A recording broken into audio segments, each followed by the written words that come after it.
the University of Colorado, Boulder. Fatima Mateen, University of Colorado, Denver. Auburne Mater, the University of Washington. Yeah. Nathan Morrow, Colorado State University. Seth Morrow, taking a gap year. Student Body President, Auburn Mater.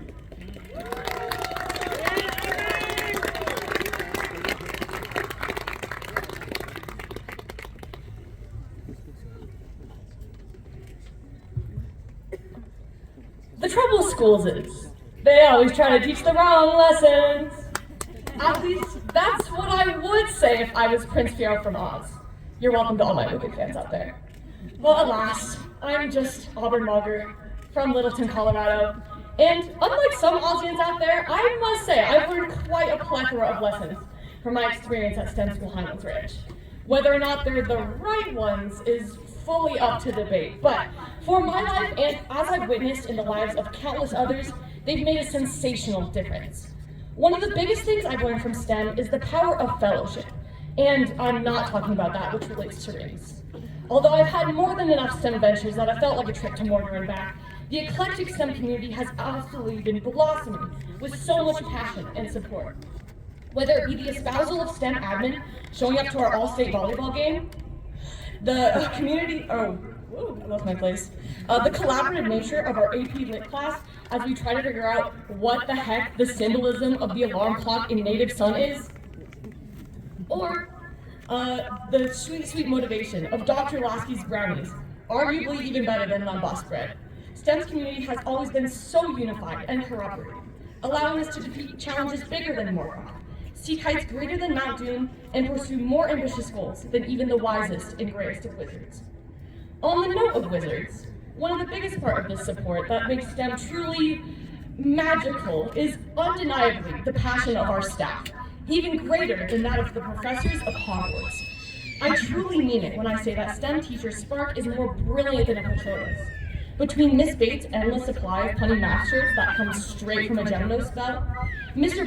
Belponi's bread club feasts that are even greater than those of the Great Hall, and Mr. Schnocky's snake charming skills, as he holds our very own basilisk, Nina, in the chamber of the biology room, I sometimes really do wonder if our teachers are truly of the wizarding world.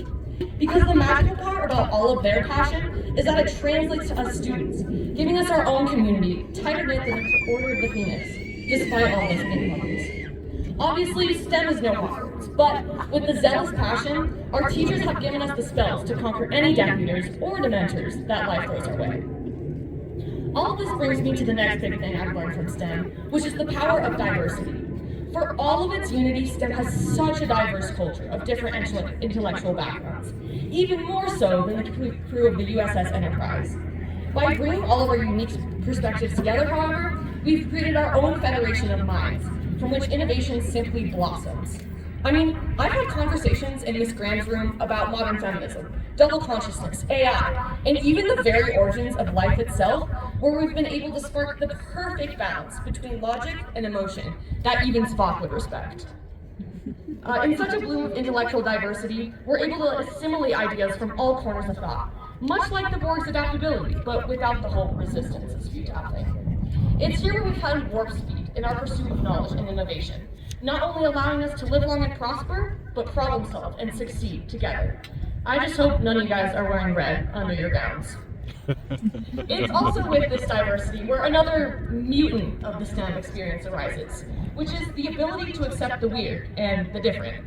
In that regard, we're akin to Charles Xavier's School for Gifted Youngsters. Not that I'm calling STEM kids mutants, but we're definitely a unique bunch. And STEM, of course, has its STEMisms. Think the endless buckets in the halls anytime it rains, the random clapping in the cafeteria anytime a chair falls down, and the accepted fact that any random day, you might just see a kid walking around in Jedi attire. You don't get that kind of culture at any old high school. However, it's in embracing these differences, and embracing the true STEM within us all, that we're able to shift our perspectives like Mystique, grow bigger than beasts, slash through life's obstacles like Wolverine, and find our Phoenix Force that would make even Magneto start to bend. This brings me to the final, arguably most important thing that I've learned from STEM, which is the power of doubtless innovation and ambition. To quote Yoda, do or do not, there is no try. If you really think about it, this is truly the intergalactic interpretation of STEM's slogan, never stop innovating. That's because at STEM, we truly are conditioned like Jedi in training. We're taught to utilize ambition like the Force, train innovation into our minds until it's second nature. If you've ever witnessed the DECA Army anytime they're tasked with selling, and I'm sorry Miss Newhouse, but extremely mediocre beef sticks, you know what the full force of this ambition looks like firsthand. Or the Force's STEM athletics this year, as we've had multiple teams make it to state for the first time ever. And I feel like I don't even need to mention the diligence of STEM academics or extracurriculars. As we've had kids in our midst who take 7 or 8 AP classes, you guys know who you are, who are certified ethical hackers and who compete in robotics, DECA, or TSA on the national level. I mean, if you've ever seen any of the robotics kids at work making R2-D2-esque technology out of thin air, you know that they act as if fear is the mind killer, with a Ben Gesserit sort of resilience and perseverance that only the most rigorous of environments can cultivate. Yes, I am comparing STEM to Arrakis, and I mean, it fits. In life, we're all mining our own spice, trying to find that passion that brings us life and longevity. Along the way, we face many sandstorms, whether that be the first semester of English Comp with Mr. Cooper, the mini Mamma Mia era of the theater department, or the awakening. But with the resilience of the Freeman, the unity of the Ben Gesserit, and the strength of the Atreides, we've all gotten a taste of spice, a glimpse at the future that could be ours. STEM has given us the maker hooks. Now it's our time to ride the sandworm. This all brings me back to Oz, the original fantasy land, where a not-so-wise prince once said that life is painless for the brainless.